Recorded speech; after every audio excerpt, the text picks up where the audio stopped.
नमस्कार, आप देख रहे हैं BDF न्यूज। 3 अगस्त 2021 को पंजाब के अमृतसर जिले के एक अस्पताल में गैंगस्टर देवेंद्र बंबिहा गैंग के एक गैंगस्टर को मौत के घाट उतारने की स्क्रिप्ट गैंगस्टर लॉरेंस बिश्नोई ने लिखी।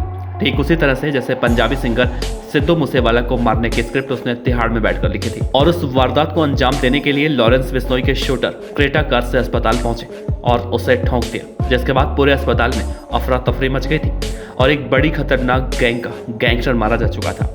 जिसके बाद कुख्यात गैंगस्टर जग्गू भगवानपुरिया ने फेसबुक पर इस हत्या की जिम्मेदारी ली। जिस गैंगस्टर को अस्पताल में गोलियों से भून दिया गया था उसका नाम था गैंगस्टर राणा कंधोवालिया, जिसकी मौत की जांच की आंच आज लॉरेंस बिश्नोई को दिल्ली के तिहाड़ से पंजाब खींच कर ले गई है। तो कौन था गैंगस्टर राणा कंधोवालिया और क्यों जग्गू भगवानपुरिया और लॉरेंस बिश्नोई ने उसे मौत के घाट उतरवा दिया था, बताएंगे आपको आज के इस खास वीडियो में। राणा कंधोवालिया पंजाब के कुख्यात गैंगस्टर देवेंद्र बंबिहा गैंग का खास गुर्गा था और देवेंद्र बंबिहा के साथ वो कई वारदातों में शामिल भी था। ऐसा ही एक वारदात हुआ था पंजाब के तरन जिले में, जब गैंगस्टर बंबिहा ने अपने सबसे बड़े दुश्मन जग्गू भगवानपुरिया के 2 गुर्गों को किडनैप कर लिया था। और इस किडनैपिंग में राणा कंधोवालिया भी बंबिहा के साथ था।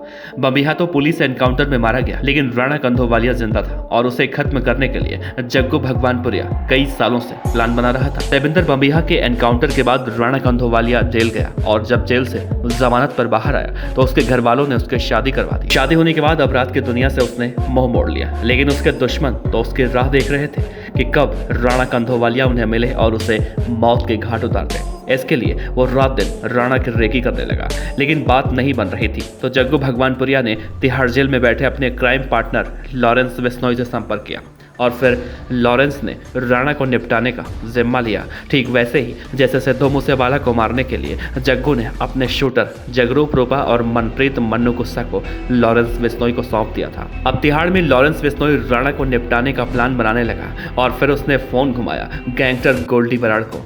गोल्डी बराड़ के लिए कोई बड़ा काम नहीं था। उसने फौरन 3 शूटर हरियाणा के इसके लिए तैयार किए और उन्हें काम पर लगा दिया।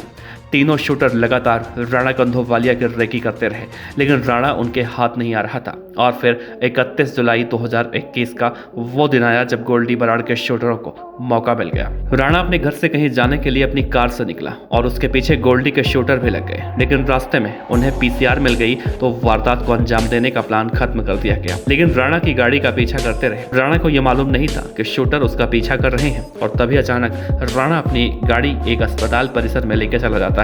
वहां पर राणा के कई और साथी थे, तो गोल्डी के शूटर डर जाते हैं और वहां से चले जाते हैं। जिसके बाद गोल्डी बराड़ को पूरी कहानी बताते हैं। लेकिन गोल्डी बराड़ के बारे में कहा जाता है कि वो कहता है कि अपने शिकार को घर में घुसकर मारो, जो होगा देखा जाएगा। आपको याद होगा सिद्धू मूसेवाला के केस में भी गोल्डी का यही प्लान सामने आया था कि अगर उस दिन शूटर सिद्धू मूसेवाला को नहीं मार पाते तो गोल्डी का प्लान घर में घुसकर मारने का था।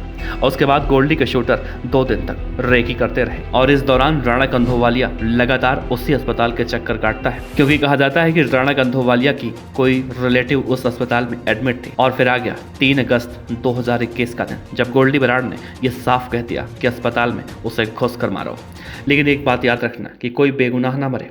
और फिर जब राणा अस्पताल पहुंचा तो उसके पीछे तीनों शूटर भी पहुंच गए और अस्पताल के 2nd फ्लोर पर राणा कंधोवालिया और उसके दोस्तों पर गोलियों की बरसात कर दी। पूरा अस्पताल परिसर गोलियों की तड़तड़ाहट से गूंज उठा। इस दौरान राणा तो मारा गया, लेकिन अस्पताल का एक गार्ड वहीं पर था, उसे भी गोली लगी। और फिर जग्गू ने अगले दिन फेसबुक पर इस हत्या की जिम्मेदारी ली।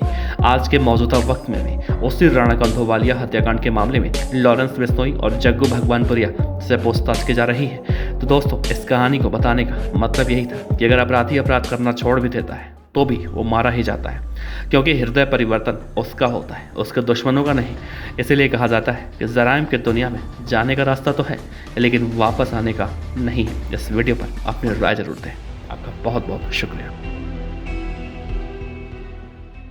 खबर अच्छी लगी हो तो लाइक कीजिए, सब्सक्राइब कीजिए, साथ ही बेल आइकन का बटन दबाइए BDF न्यूज की खबरें सबसे पहले देखने के लिए।